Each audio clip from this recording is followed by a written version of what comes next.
सरदार कान्होजी जे औद्योगिक प्रशिक्षण संस्था बोध येथे मी आपल्या सगळ्यांचं स्वागत करते. तर आज आपण पाहणार आहोत की HTML चा वापर करून स्टॅटिक वेब पेज कसे डिझाईन करायचे. तर स्टॅटिक वेब पेज डिझाईन करण्यासाठी आपण नोटपॅड या ऍप्लिकेशनचा वापर करणार आहोत. याच्यामध्ये आपण वेब पेज डिझाईन करण्यासाठी HTML ही लँग्वेज वापरणार आहोत. तर HTML चा फुल फॉर्म आहे हायपर टेक्स्ट मार्कअप लँग्वेज. तर ही लँग्वेज वापरून तुम्ही स्टॅटिक वेब पेज डिझाईन करू शकता. या अशा प्रकारचे टॅग्स तुम्हाला यामध्ये वापरायला लागतात. अशा दोन टॅगची पेअर वापरतो, हा ओपनिंग टॅग आणि हा आहे क्लोजिंग टॅग. सेम तेच नाव, फक्त त्या नावाच्या पुढे फॉरवर्ड स्लॅश यूज केला जातो.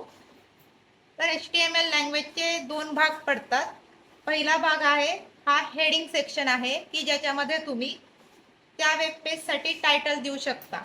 या हेड टॅगच्या आतमध्ये आपण आणखी एक टायटल टॅग यूज केला आहे. या टायटल टॅगच्या आतमध्ये तुम्ही तुमच्या वेबसाईटसाठी तुम्हाला हवे ते टायटल देऊ शकता. त्याच्यानंतरचा भाग आहे बॉडी पार्ट. तर या बॉडी सेक्शन मध्ये तुमच्या वेबसाईटचे जे काही कंटेंट आहेत ते तुम्ही ऍड करता.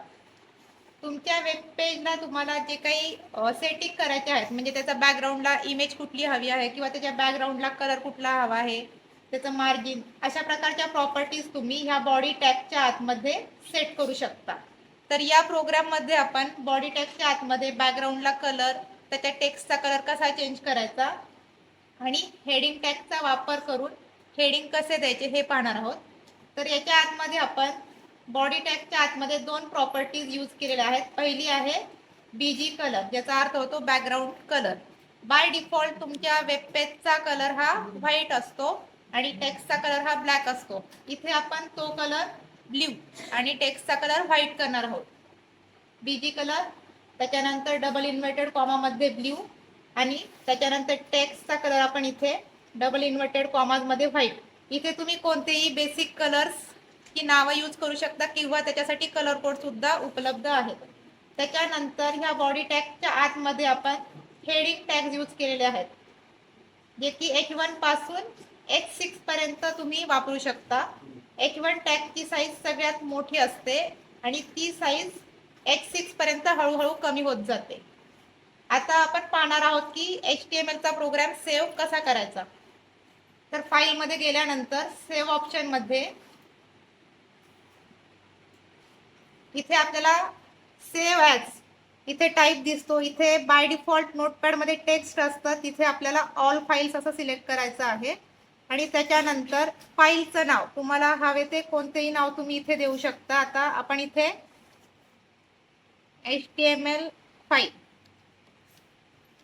असं नाव दिलेलं आहे आणि त्याच्या पुढे लगेचच डॉट आणि त्या फाईलचं एक्सटेन्शन HTML असं तुम्हाला टाईप करायला लागेल आणि त्यानंतर तुम्ही ही फाईल सेव्ह करायची. अशा पद्धतीने सेव्ह केली तरच ती एक वेब फाईल तयार होते, अन्यथा ती एक टेक्स्ट फाईल तयार होईल. त्यानंतर ती फाईल तुम्ही पाहू शकता. त्या फाईलला तुमच्या वेब ब्राउझरचं चिन्ह दिसेल आणि रन केल्यानंतर तुम्ही त्याचे रिझल्ट पाहू शकता. तर आपण बॅकग्राऊंडला ब्ल्यू कलर आणि टेक्स्टसाठी व्हाईट कलर सेट केला होता आणि H1 पासून H6 चे टॅग वापरले होते, तर त्याचा हा अशा प्रकारे रिझल्ट दिसतो आणि हे तुमच्या वेबसाईटचा टायटल आहे, माय वेबसाईट. थँक्यू.